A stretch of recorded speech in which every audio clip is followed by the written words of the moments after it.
اعلیٰ حضرت لکھتے تھے تو وہ واقف ہو گئی تھی، وہ کتاب کا اعلیٰ حضرت فرماتے تو وہی کتاب اٹھا کے زوجہ لاتی۔ اس زمانے میں قلم بنتے تھے اپنے ہاتھوں سے، لوگ چھری لے کے اس کے ساتھ قلم بنایا کرتے تھے، تو قلم بنا کے سیاہی رکھتی، کاغذ کئی دفعہ ڈانٹ دیتے اعلیٰ حضرت، کئی دفعہ ڈانٹ دیتے، لیکن اماں جی سنتی۔ وقت وصال آیا تو ایک دن فرمانے لگے، حامد رضا کی ماں، تو نے ساری زندگی مانگا کچھ نہیں، تو نے میری بڑی نوکری کی، میرے دین کے کاموں میں سب سے بڑی مددگار تو تھی، چل کچھ چیز مانگ لے۔ جب دین کے رشتے ہوتے ہیں تو پھر معاملے بھی دینداری کے طے ہوتے ہیں، کچھ مانگ لے۔ بڑا کچھ مانگ لیتی ہے نا بیویاں، بڑا کچھ۔ اعلیٰ حضرت کی زوجہ کیا کہتی ہیں میں نے آپ کو صبح و شام دیکھا ہے، میں نے آپ کے دکھ سکھ دیکھے، خوشی غمی میں آپ کا رویہ دیکھا ہے، میں نے آپ کو ہمیشہ دیندار اور پرہیزگار پایا ہے، اگر مجھے کچھ دینا ہے تو ہاتھ اٹھا کے میری بخشش کی دعا کر دیں، اور اگر صبح قیامت مجھے ضرورت پڑی تو میری سفارش کر دیں گے۔ اعلیٰ حضرت رو پڑے، یہ دینداری کے رشتے ہیں، رو پڑے۔ فرمانے لگے تیرے ساتھ وعدہ ہے، مصطفیٰ کریم صلی اللہ علیہ وسلم کے صدقے احمد رضا جب جنت میں جائیں گے تو تجھے ساتھ لے کے جنت میں جائیں گے، تو ساتھ لے کے جائیں گے۔ تو بھائی دینداری بنائے، ہن لباس لکم وانتم لباس لہن، وہ تمہارا لباس ہے اور ان کا لباس ہو۔ درگزر وہی ہوتا ہے جہاں کوئی کوتاہی، عورت اطاعت کرے، فرما برداری کرے، اس کو حکم ہے، خامن درگزر کرے، شفقت کرے، اور کوئی کوتاہی دیکھے، کوئی غلطی دیکھے، اس پر پردہ پوشی کرنے کی کوشش کرے۔ یاد رکھیں اعلیٰ حضرت فاضل بریلوی رحمۃ اللہ علیہ فرماتے ہیں جو مردان خدا ہے، جو اللہ کے بندے ہیں، جو مردان خدا ہے، فرمایا ان کا طریقہ تو یہ ہے کہ وہ اپنے گھر والوں کی بڑی بڑی غلطیاں معاف کرتے ہیں، بڑی بڑی کوتاہیاں، بڑی بڑی۔ حضرت ابو الحسن رحمۃ اللہ تعالی علیہ، جناب ابو الحسن خرقانی بہت بڑے درویش صوفی گزرے اور صاحب بصیرت اور زندہ اور بیدار مغز صوفی تھے، صرف ہو والے صوفی نہیں تھے۔ ان کو خبر ہی نہیں کہ معاشرے میں کھٹکتا ہوں دل عالم میں کانٹے کی طرح، اور تو فقط اللہ اللہ اللہ۔ حضرت ابو الحسن خرقانی خانقاہ بھی آباد کرتے تھے، اور معاشرے میں کبھی ظلم ہوتا تھا تو بادشاہوں کا جا کے حقہ پانی بھی بند فرما دیا کرتے، بڑے بیدار مغز اور بیدار ذہن صوفی تھے۔ حضرت باجید بستامی رحمۃ اللہ علیہ کے سجادہ تھے، اور محمود غزنوی آپ کا مرید تھا، اب بہت صاحب بصیرت بادشاہ ہوا ہے، وہ آپ کا خدمت گزار تو حاضر ہوتا تھا۔ محمود غزنوی کہتے ہیں جب میں پہلے دن گیا تو بابا جی مجھے اٹھ کے نہیں ملے، بیٹھے بیٹھے سلام کیا، واپس آنے لگا تو مجھے چھوڑنے آئے میری سواری تک، تو میں نے کہا حضرت جی جب آیا تھا تو پوچھا بھی نہیں اور اب چھوڑنے آ گئے؟ تو فرمانے لگے جب تو آیا تھا تیرے اندر تکبر تھا، تو کہتا تھا مولوی بادشاہوں کو اٹھ کے ملتے، اس لیے نہیں ملا، اور اب تو سوچ رہا ہے کہ نہیں سارے مولوی ایک طرح کے نہیں ہوتے، اس لیے میں تیری عزت دینا تیرے لیے ضروری سمجھا ہے، اس لیے تجھے چھوڑنے آیا ہوں۔ حضرت ابو الحسن بڑے صاحب بصیرت آدمی۔ ایک آدمی یمن سے آیا کئی 100 کلومیٹر کا سفر طے کر کے ملنے، اس نے دروازے پہ دستک دی، حضرت کے گھر کے دروازے، بادشاہ کے پیر ہیں، اندر سے بی بی صاحبہ بولی کون ہے دروازے پہ؟ فرمایا میں یمن سے آیا ہوں یا مصر سے آیا ہوں، بڑی دور سے ملاقات کرنی ہے۔ حضرت صاحب کدھر ہے؟ تو بی بی کہنے لگی تجھے بھی کوئی کام نہیں جس طرح اسے کوئی کام نہیں، تو بھی فارغ ہے اس کی طرح، بس یہی اللہ اللہ یہی ڈیوٹی ہے تیری بھی۔ میں نے کہا یار اتنا بڑا صوفی اور گھر میں اس کا کیا حال ہے، وہ بات کرنے والی؟ تو میں نے کہا جناب حضرت کدھر ہیں؟ تو کہنے لگی وہ کوئی جنگل میں بیٹھا اللہ اللہ کر رہا ہوگا، نہ بچوں کی فکر نہ گھر بار کی فکر، مسئلوں سے بھی پیٹ بھرتے ہیں، کبھی ادھر بیٹھا ہوگا، جا ملنا ہے تو بھی چلا جا، دوبارہ دروازے پہ دستک نہ دینا، خبردار۔ کہتے ہیں میرے وہ جو میں ایک ذائچہ بنا کے آیا تھا نا اللہ کے ولی کا، وہ میرا سارا ہی ٹوٹ گیا۔ میں نے کہا کچھ نہیں یار، جس کا گھر حال نہیں تو باہر کیا ہوگا، اندر ہی کوئی طبیعت نہیں۔ لوگ فٹافٹ اعتراض کرتے ہیں، کہتے ہیں صاحب فلاں بندے کو نہیں صحیح کر سکے تو، حالانکہ یہ بات اور ہے، یہ پہلو اور ہے۔ نوح علیہ السلام کی بیوی اگر کافر رہ جائے، بیٹا اگر غیر مسلم رہ جائے تو یہ حکمت الہی ہوتی ہے، یہ اللہ پاک کی حکمت ہوتی ہے، حکمت ہوتی ہے، اس میں پیغمبر کی تبلیغ میں کوئی اعتراض نہیں کیا جا سکتا۔ اس نے کہا جنگل میں ہوں گے تو بھی چلا جا، کہتے ہیں وہ جو میرے ذہن میں ان کا زاویہ تھا، وہ جو ایک شخصیت کا روپ میں بنا کے وہ تو نکل گیا، لیکن میں نے کہا چل اتنی دور سے آیا ہوں بابے سے میل ہی لیتا ہوں، شام ہو گئی ہے رات بھی رہنا ہے۔ کہتے ہیں میں نے جنگل کی طرف منہ کیا تو حضرت جنگل سے آ رہے تھے اور شیر پہ بیٹھے ہوئے تھے، شیر پہ بیٹھے تھے۔ فرماتے ہیں پھر میرے دل میں خیال آیا، میں نے کہا بی بی قابو آتی نہیں اور شیر کو قابو کیا ہوا ہے۔ پھر وسوسہ آیا اتقوا فراست المومن فإنہ ینظر بنور اللہ، رواہ ترمذی او کما قال صلی اللہ علیہ وسلم، اللہ کے رسول فرماتے ہیں مومن کی فراست قلبی سے ڈرو، وہ تو اللہ کے نور سے دیکھا کرتا ہے، اللہ کے دیے ہوئے نور سے دیکھتا ہے۔ اللہ اکبر۔ جب یہ بات سنی نا، اس نے کہتے میں نے دل میں سوچی تو حضرت میرے دل کی بات جان گئے اور فرمانے لگے او بھائی، کہتے میں نے کوئی حال بتایا نہیں، خود ہی فرمانے لگے میاں اس کے اندر صرف ایک ہی غلطی ہے کہ وہ زبان کی ٹھیک نہیں، بستر کی بڑی پاک ہے، نظر کی بڑی پاک ہے، کردار کی بڑی اچھی ہے، میرے بچوں کو پالتی ہے، بس زبان کی ذرا ٹھیک نہیں۔ اور فرمانے لگے میں اس نتیجے پہ پہنچا ہوں، اگر میں نے اسے نکال دیا تو اور کوئی رکھے گا نہیں، بیچاری زندگی ساری پریشانی میں گزار دے گی، اور پھر اگلے لفظ کہے تو حد ہو گئی۔ فرمانے لگے میں اس بد زبان سے حسن سلوک کرتا ہوں، اللہ نے یہ بے زبان مخلوق میری فرما بردار بنا دی ہے۔ فرمایا یہ میرے وظیفوں چلوں عبادتوں سے نہیں آیا شعر، یہ اس بد زبان سے حسن سلوک کرتا ہوں تو رب نے یہ بے زبان مخلوق میری، اب یہ گنجائش، یہ حکم خامن کے لیے ہے، یہ تقریر سن کے بی بی نہ کہہ دے کہ میں نے بد زبان ہونا ہے تو آپ فرما برداری کریں میری، تو یہ جس کے لیے بات ہو اسی تک رہے۔ خامد کو حکم ہے کہ اگر کوئی کوتاہی ہے تو اس کوتاہی کی پردہ پوشی کرے۔ گھر جو ہوتا ہے نا، گھر کچھ چیزیں اجازت نہیں دے رہی میری کہ میں کچھ اور بات آپ سے کروں، کچھ آپ کو نیند بھی آ رہی ہے، دیکھیں پورا وجود سلامت ہو اور اندر روح نہ ہو تو بندہ زندہ رہ سکتا ہے؟ جڑے نہیں بولے انہیں رہ لینا، میرا خیال وجود ہو سارا سلامت ہے لیکن روح سلامت، بندہ بچ جائے گا؟ بولے نا یار جنہیں نیند آ رہی ہو بولو، نہیں نہ رہ سکتا۔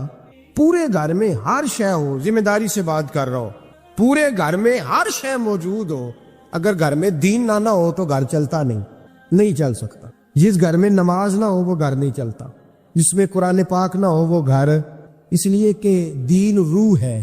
دین اگر گھر میں دین نہیں تو گھر چل سکتا؟ سن لے حدیث پاک ترمذی شریف کی، نبی کریم علیہ الصلوۃ والسلام، یہ بھی حق ہے، یہ آخری بات اس عنوان پہ سنے، یہ حق آخری ہے، اس کو بھی سمجھے۔ ترمذی شریف میں نبی پاک علیہ السلام نے فرمایا، دعا دی حضور نے، نبی پاک فرماتے ہیں اللہ اس بی بی کو جزائے خیر دے، اللہ اس پہ رحم فرمائے جو سویرے اپنے خامن کو نماز کے لیے جگاتی ہے اور اگر نہ اٹھے تو پانی ڈال کے جگاتی ہے، اور فرمایا اللہ اس خامن پر رحم کرے جو سویرے اپنی بیوی کو نماز کے لیے جگاتا ہے اور اگر نہ اٹھے تو پانی ڈال کے جگاتا ہے، رحم کرے۔ سب سے زیادہ حق میاں بیوی کا ایک دوسرے کا ساتھ یہ ہے کہ انہیں دیندار بنائے۔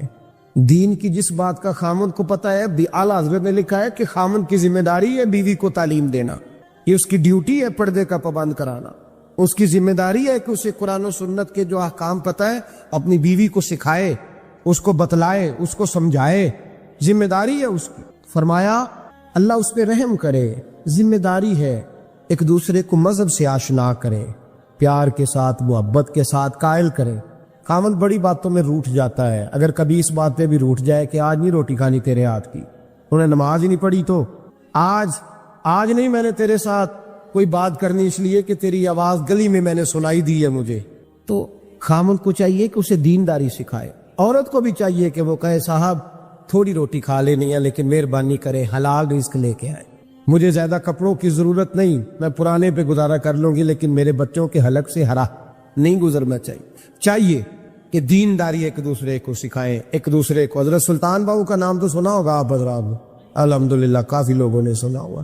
حضرت سلطان باہو رحمۃ اللہ علیہ کے جو والد تھے ان کا نام تھا حضرت بازید، جاگیردار تھے، دنیا دار تھے، بہت بڑے مالدار تھے۔ فرماتے مذہب کی طرف میرا رجحان نہیں تھا۔ چوتھی شادی کی بی بی راستی کے ساتھ، بی بی صاحبہ بڑی نیک تھی، بی بی صاحبہ کہتی ہے میرا دل کرتا تھا میرا خامد بھی نمازی ہو جائے، اور عام دنیا دار نہیں تھے، 7 جاگیروں کے مالک تھے۔ بڑا مشکل ہوتا ہے، پیران نظام کے آستانوں پہ غریب لوگ رہ گئے، جڑا 4 جماعتیں پڑھ جائے یا پیسے آ جائے، انہوں نے تو کسی پیر دی لوڑ ہی کوئی نہیں۔ اور اگر بندہ مالدار ہوتے کئی پیر ہوتے آپ مرید ہوندے نے، وہ کہتے مینوں آپ کنے پیر سنوٹ کر دیں۔ ایک صاحب نے میری ایک دفعہ افطاری کی تو کہنے لگے آپ کی افطاری ہے، اس جگہ ایک اجتماع سے میں نے بیان بھی کرنا تھا تو واپسی پہ ان کے ہاں انہوں نے مجھے فوٹویں دکھانی شروع کر دی۔ اب یہ بھی ایک مسئلہ ہے نا، کیا کہتے ہیں اس کو، سیلفی؟ جی بڑے بڑے سیانے بندے ساری دیہڑی یہی کام کر دے رہے ہیں اور کم ہی کوئی نہیں سرے، تو وہ مجھے تصویریں دکھانے لگے, اے پیر صاحب دی بھی میں دعوت کیتی, اے پیر صاحب دی بھی میں دعوت کیتی, اے پیر صاحب دی بھی میں دعوت کیتی, اے پیر صاحب دی بھی میں دعوت. ان 14-15 پیر مجھے گنوا دیے. تو کھانے تو بعد مینوں کہنے لگے کہ تسی دوبارہ کدو آؤ گے؟ میں کہا جدو تسی 200 بندے نو میرا بھی نام دس لو گے ادو آ جائیں گے. اب مالدار آدمی ہے نا, تو اب بعد میں مجھے ایک دو دفعہ انہوں نے فون کیا. میں کیا وہ بڑے بڑے پیراں دی لسٹ وچ میں اپنا نام نہیں شامل کرانا چاہتا. میں پورا چھوٹے چھوٹے جی رہن دے بھائی, ہم بچتے ہیں اس کام سے, بچتے ہیں ایسے آدمی سے. وہ کسی درویش نے کہا تھا جس کی ہر بات میں پوشیدہ ہو نشتر کی چبھن, ایسے ہر صاحب احسان سے ڈر لگتا ہے. بچنا چاہیے. تو مالداروں کے تو آپ بڑے مرید ہوتے ہیں, کئی پیر حاضریاں دیتے پھرتے ہیں, کئی مولوی دستے نگر ہوتے ہیں, معاذ اللہ. اللہ خودداری اور عزت نفس عطا کرے, آمین تو کہہ دیجئے. دینداری کی اللہ توفیق عطا فرمائے. تو بہت بڑے جاگیردار تھے حضرت سلطان باؤ رحمت اللہ علیہ کے والد. بی بی شہبہ کہتی ہے نمازی بنانا تھا خاوند کو. کس کو؟ کس نے؟ بولے کس نے نمازی بنانا ہے؟ اور بیوی کو کس نے بنانا ہے؟ پکی گل نے نہیں. میں کونسلر صاحب نو میں کیا ماشاءاللہ جیت گئے ہو؟ کہندے ہاں جی. میں کہندے جی کوئی حکم ہوئے تو مینوں دسو. میں کہ حکم ہے کہ تسی اپنے ہلکے دے بندیاں دی ڈیوٹی لانی, کیڑا کیڑا نماز حاضری لانی ہے, کیڑا کیڑا نماز پڑھنا ہوندا تے کیڑا کیڑا نہیں ہوندا. کہنے لگے بڑے سیانے نکلے ہو, پہلا مینوں ہی بسیتے واڑ چھڑیا جی. میں جاؤں گا تے دوجے دی حاضری لاں گا نا. تو خاوند نمازی بنائے گا بیوی کو, تو اس سے پہلے خود بنے گا تو بنائے گا نا جی. جی تو اگر خاوند کہہ دے تو پڑھیا کر, میرے پیچھے نہ لگی, کیونکہ جنی کو تو پڑھنی ہونی میں پڑھنی ہے نا. تو میں آج میں ایک دوست کو کہہ رہا تھا بچے وہ کام نہیں کرتے جو آپ کہتے ہیں. اور میں نے جمعے میں بھی کہا تھا بچے وہ کرتے ہیں جو ہمارا عمل دیکھ کے بچے چلتے ہیں, صرف بات پہ عمل نہیں کرتے. بی بی راستی کہتی ہے میں نے ٹھان لی کہ میں نے اس جگیردار کو, وڈیرے کو, اس موٹے بڑے چودھری کو میں نے نمازی بنانا اور بنا کے دکھانا ہے نمازی. بی بی صاحبہ کہتی ہیں کہ وہ جس خاتون کی بھی باری ہوتی تھی, 4 بیویاں ہوتی تھی, وہ اس کا حق ادا کرتے تو بعد میں اپنی خوابگاہ میں جا کے آرام کرتے. ان کا جو خادم تھا ملازم, وہ رات کو دودھ کا پیالہ انہیں دینے جاتا تھا, سونے سے پہلے ان کے پاس دودھ کا پیالہ پہنچتا تھا. تو بی بی صاحبہ کہتی ہیں میں نے رات کو ملازم سے کہا دودھ دینے تو نہیں جائے گا, میں جاؤں گی. کہ میں آدھی رات کو دودھ کا پیالہ لے کے حاضر ہوئی. تو کیسے آئی؟ میں نے کہا بی بی ہوں, آ گئی ہوں, تو اب مہربانی کریں. میں نے کہا اگر اجازت دیں تو آپ کے پیر نہ دبا دوں. چل دبا دے. بی بی کہتی ہیں پیر دباتے دباتے میں نے کہا اگر اجازت دیں تو صبح نماز کے لیے جگا دوں, یہ نماز کی تبلیغ ہو رہی ہے. تو بابا جی پتہ کیا کہتے ہیں حضرت بازید, کہنے لگے تو مجھے جانتی نہیں, خبردار مجھے تبلیغ کرنے کی کوشش کی. اس گھر میں رہنا ہے تو سانس اونچا نہ لینا, پتہ ہے تو کس کے ساتھ بھی آئی, خبردار. کہتے میں چپ کر کے آ گئی. اگلے دن پھر دودھ لے کے پہنچ گئی تو انہوں نے آنکھ کھول کے دیکھا میری طرف, پھر آ گئی ہے. میں نے کہا اب میرے خاوند ہے, میرے سر کے تاج ہے, پیر دبا دوں؟ کہ دبا دو. کہتے میں نے 10 منٹ پیر دبائے تو میں نے کہا اگر جان کی امان پاؤں تو فجر میں جگا دوں. میں نے جلال فرمایا, کہنے لگے تجھے کہا تھا نا کہ مجھے کسی کا مشورہ قبول نہیں, تو کون ہوتی ہے مجھے بات کرنے والی, چل دوڑ جا. بی بی صاحبہ کہتی ہیں میں 10 دن جاتی رہی. کتنے دن؟ انہوں نے سختی بھی کی, برا بھلا بھی کہا, اور کئی دن یہ بھی کہا کہ کل آئی تو پھر یاد رکھنا. کہتی ہیں 10ویں دن میں گئی تو حضرت بازید کہتے ہیں میرے دل میں خیال آیا یہ جان چھوڑنے والی نہیں, یہ باز نہیں آئے گی. اور چلو ہے بھی تو میری بیوی, غلط بات بھی کوئی نہیں کر رہی, کہہ بھی نماز کر رہی ہے. کہنے لگے اگر میں سویرے اٹھ جاؤں تو پھر دوبارہ تو نہیں آئے گی, تو دوبارہ تو نہیں آئے گی. یہ دیکھیں میاں بیوی کا آپس میں رشتہ, سویرے اگر میں اٹھ جاؤں نماز کے لیے تیرے کہنے میں تو میری جان چھوڑ دے گی تو. بی بی صاحبہ کہنے لگی میں دوبارہ نہیں آؤں گی, آپ مہربانی کریں سویرے اٹھ جائیں. کہنے لگے چل تو میری بیوی ہے, ایک بار مان لیتا ہوں تیری بات, سویرے جگا دینا. بی بی راستی کہتی ہے میں پہلے سو کے اٹھا کرتی تھی, وہ رات میں سوئی نہیں. کہتے میں ساری رات رو کے گزار دی, ساری رات, اور بیدار رہ کے گزار دی. سویرے فجر کے وقت پانی گرم کیا, بغل میں مصلی لیا, خامد کو بیدار کیا, وضو کرایا, اور کہتی ہیں جب وہ اللہ اکبر کہہ کے سنتوں کی نیت باندھی تو میرے اس طرح آنسو گرے جیسے سیلاب آتا ہے اور دریا کا بند ٹوٹتا ہے, اور میں نے رو کے کہا مولا میرے اختیار میں یہیں تک تھا, میں مصلی پہ کھڑا کر سکتی ہوں, میں دل تو نہیں نہ بدل سکتی, وہ تیرے قبضے میں ہے, مقلب القلوب ہے, فضل کر اس کا دل بدل دے. فرماتی ہے میں روتی رہی, 2 رکعتیں پڑھ کے میری طرف دیکھا تو فرضوں کی نیت باندھ لی, اور 2 فرض پڑھ کے پھر میری طرف دیکھا. کہنے لگے خبردار سویرے جگانے آئی تو. میں نے کہا جی نہیں جگاتی. میری طرف دیکھ کے کہنے لگے تو نہیں جگائے گی آج کے بعد, آج کے بعد میں تجھے نماز کے لیے جگایا کروں گا، میں تجھے جگاؤں گا۔ آپ فرمانے لگی وہ نمازی بن گئے، میں پہلے ہی نمازی تھی۔ جب ان دو نمازیوں کا ملاپ ہوا تو اللہ نے سلطان باہو جیسا بیٹا عطا فرمایا، سلطان باہو جیسا بیٹا عطا فرمایا۔ میرے بھائی، حضور علیہ الصلوۃ والسلام فرماتے ہیں رب نہ تمہارا چہرہ دیکھتا ہے نہ تمہاری جیب دیکھتا ہے، مالک تو جب دیکھتا ہے تمہارا دل ہی دیکھتا ہے۔ تو دل کی کیفیت اللہ کو پتہ ہے۔ دل بے چین اس لیے رہتے ہیں کہ یہ جو پیاس اور جو طلب کرتے ہیں وہ ہم انہیں پہنچاتے نہیں۔ دل بے قرار اس لیے رہتے ہیں کہ یہ رب رسول کی محبت سے ٹھنڈے ہوں، ہم ادھر ادھر کی چاہتے لیے پھرتے۔ ان کے اندر بے قراری اس لیے ہے کہ ہم نے امیدیں لوگوں سے وابستہ کر لی ہیں، جو لوگوں سے نہیں کرنی چاہیے تھی، اللہ رسول سے کرنی چاہیے۔ ہم نے اسباب کو اختیار کرنا ہے، بھروسہ اسباب پر نہیں، بھروسہ تو اللہ تعالیٰ پہ کرنا ہے۔ تو جب تک دیکھیں نا قرآن مجید نے کیا کہا، قرآن مجید نے کہا والذین آمنوا اشد حبا للہ، فرمایا وہ لوگ جو ایمان لے آئے وہ اپنے رب سے شدید محبت کرتے، اپنے رب سے پیار کرتے ہیں۔ ان کے سجدے بوجھ نہیں، ان کے سجدے تو لذت ہے۔ انہیں نماز کے لیے لانا نہیں پڑتا، جبر نہیں کرنا پڑتا، ان کے تو دل کھچے چلے آتے ہیں، ان کو تو پیار ہو گیا، رات ساری بیت گئی اور ایک سجدہ بھی مکمل نہ ہوا۔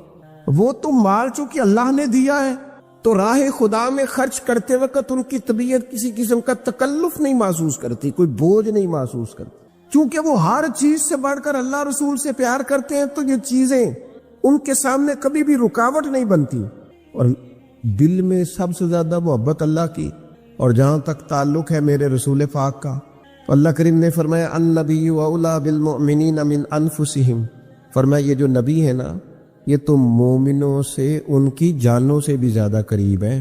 تو ہر وقت دل کی دھڑکنوں میں، روح کی ٹھنڈک میں، قلب میں، دل میں، روح میں، ذہن میں جو چیز ہر وقت سمائی ہے نا مومنوں کے، وہ رسول پاک کی ذات ہے۔ اگر رات ساری بندہ یہی سوچتا رہے کہ سویرے یار کس طرح کام چلانا ہے، پیسے کیسے آئیں گے، یہ جو میرے پاس 2 لاکھ ہے اسے 6 کیسے کرنا ہے، اور یہ 6 ہے یہ 12 کیسے ہو سکتا ہے، اور جناب یہ دنیا میری کیسے آگے بڑھ سکتی ہے، اور یہ جو پلاٹ پڑا ہے نا میرے گھر کے بالکل سامنے کیسے کچھ چکر چلے کہ میرا ہو جائے، گاڑی ہے ذرا چھوٹے ٹائروں والی بڑے ٹائروں والی کیسے آ سکتی ہے۔ اگر 24 گھنٹے منصوبہ بندی دنیا حاصل کرنے سے دین منع تھوڑا کرتا ہے۔ حضور نے تو فرمایا محنت کر کے کمائی کرنے والا اللہ کا دوست ہے، منع نہیں ہے، لیکن ہر وقت اسی گنتی میں رہنا، اسی کے شمار میں رہنا، الجھ جانا، اور جو اصل چیز تھی اس کو چھوڑ جانا۔ ہم نا نیکی کرتے ہیں، مومن ہوتے ہیں، لیکن اس کی لذت نہیں پاتے۔ یعنی اگر نماز پڑھ کے بھی بندہ قرار نہ حاصل کرے، اگر وہ خیرات کر کے بھی اس کی ٹھنڈک نہ محسوس کرے، مسجد آ کے، محفل کرا کے، محفل میں بیٹھ کے، پھر بھی اس سے کوئی روحانیت نہ پا سکے، اس نے 20 علماء سنے، اس نے درجنوں خطباء سنے، اس نے ساری زندگی گزار دی، لیکن اس کے دل کی کیفیت ہی نہ بدلی، وہ لذت خاص ہی اسے نصیب نہ ہو، تو پھر اسے سوچنا چاہیے نا کہ دل میں نا اللہ تعالیٰ نے نا ہر چیز 2 بنائی ہے، ہونٹ 2، آنکھیں 2، کان 2، ہاتھ 2، پیر، دل اللہ نے ایک ہی بنایا۔ یہ نہیں ہو سکتا کہ چلو ایک طرف مجھے رکھ لو ایک طرف کسی اور کو رکھ لو، دل ہی ایک بنایا ہے۔ وہ کہتا ہے بس دل ایک ہے تو رب رسول ہی رہیں گے اس میں ادھر ادھر کی چاہتے نہ لے آنا، جب تک دل کے اندر پوری طور پر اللہ رسول کی، بخاری مسلم میں حدیث ہے، نبی پاک علیہ الصلوۃ والسلام نے فرمایا اگر تم چاہتے ہو نا تمہیں ایمان کی لذت نصیب ہو، آپ زیادہ غور کریں میری بات پر، ایک ہے کھانا، ایک ہے مزیدار کھانا، ایک ہے مومن ہونا اور ایک ہے مومن ہونے کا مزہ آنا، لذت نصیب ہونا کہ میں صاحب ایمان ہوں۔ فرمایا اگر تم چاہتے ہو کہ تمہیں ایمان کی لذت نصیب ہو، یہ حدیث آپ نے بولنی نہیں بخاری مسلم میں، اگر چاہتے ہو کہ ایمان کی لذت نصیب ہو تو 3 کام کرو۔ یا رسول اللہ صلی اللہ تعالی علیہ وسلم کون کون سے؟ حضور فرمانے لگے پہلا کام یہ کرو کہ ہر چیز سے بڑھ کر اللہ رسول سے محبت کرو۔ لیکن یہ نیرا نعرہ نہیں لگانا، یہ غور کرنا ہے، پیسوں پر اچھی طرح غور کر کے سوچ لینا ہے کہ پیسے زیادہ پیارے ہیں کہ اللہ رسول، یہ غور کر لینا۔ یہ جو جھوٹی ہے نا کہ بت بنائے ہوئے نا، میری عزت، میری برادری، میری افسری، میرا قبیلہ، میری کرسی، یہ غور کر لینا ہے کہ کرسیاں زیادہ پیاری ہیں، اقتدار زیادہ پیارا ہے کہ اللہ رسول۔ ایک طرف رسول اللہ کی شریعت اور ایک طرف تیری برادری کے رسم و رواج، لیکن شادی والے دن رسم و رواج جیت گئے، کدھر گئی تیری محبت رسول؟ وہ صرف محفل والے دن تھی، ربیع الاول شریف میں تھی؟ ہم تو دیندار سمجھتے ہی اس کو ہیں جس کے گھر میں شادی ہو تو پتہ چلتا ہے کتنا دیندار ہے۔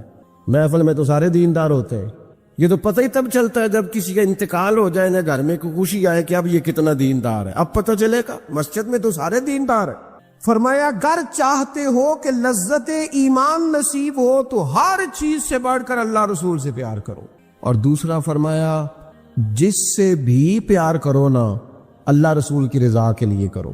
شکریہ کا تکلف بھی چھوڑ دو، وہ میرا احسان مانے گا یہ بھی چھوڑ دو، میری تعریف کرے گا یہ بھی چھوڑ دو، فقط اللہ رسول کی رضا کے لیے رشتے بنانے شروع کرو، مومن ہونے کا مزہ آئے گا۔ جتنے ہم شکوے کرتے ہیں نا رشتہ داروں کے، بھائیوں کے، قبیلوں کے، برادریوں کے، یہ سارے ختم ہو جائیں اگر ہم محبت اللہ رسول کی وجہ سے کرنی شروع کر دیں۔ اگر بنیاد اللہ رسول کی رضا ہو تو ہماری طبیعتوں میں کسی کے لیے نفرت پیدا نہ ہو، بے ادبی پیدا نہ ہو، کوئی ایسا ماحول نہ آئے۔ کیوں کہ ہم ڈائریکٹ پیار ہی نہیں کرتے، ہم جس سے بھی پیار کرتے ہیں درمیان میں رب رسول کو رکھ کے کرتے ہیں۔ اور حضور فرماتے ہیں قیامت کے دن رب اعلان کرے گا، اللہ فرمائے گا وہ کہاں ہیں جو دنیا میں میری رضا کے لیے آپس میں پیار کرتے تھے؟ یا اللہ کیا ملنے والا ہے؟ اللہ فرمائے گا آج میرے عرش کے سائے کے علاوہ سایہ کوئی نہیں۔ جو دنیا میں میری رضا کے لیے آپس میں پیار کرتے تھے انہیں آج میں اپنے عرش کا سایہ عطا کروں گا۔ تو اگر ایمان کی لذت چاہتے ہو، ایک تو ہر چیز سے بڑھ کے اللہ رسول سے پیار کریں، ایک جس سے بھی پیار کریں اللہ رسول کے لیے کریں، اور دوسرا فرمایا مومن ہونے کے بعد، کلمہ نصیب ہونے کے بعد، ایماندار ہونے کے بعد کفر کی طرف جانا اتنا ناپسند کریں، اتنا ناپسند کریں اتنا کوئی آگ میں جانا ناپسند کرتا ہے، اتنا ناپسند کریں۔ اگر یہ ذہن بن گیا پھر لذت نصیب۔ میں آپ سے عرض کروں میرے عزیزو، ہم نا تھکی تھکی سی زندگی گزارتے ہیں، بور سا وقت گزارتے ہیں، الجھے ذہن رہتے ہیں، بکھری سوچے رہتے ہیں، ٹوٹے خیالات، پختگی نہیں باتوں میں، مضبوط نہیں افکار۔ کسی نے مشورہ دیا تو 10 منٹ کچھ اور سوچ لیا، اگلے سے بات کی تو پھر پچھلے کی بات ختم ہو گئی، اپنی زندگی میں مضبوطی نہیں۔ او خدا کے بندو، ہمیں تو ایک سادہ سا اسلوب دے دیا گیا ہے کہ تم ہر چیز سے بڑھ کے رسول پاک سے محبت کرو۔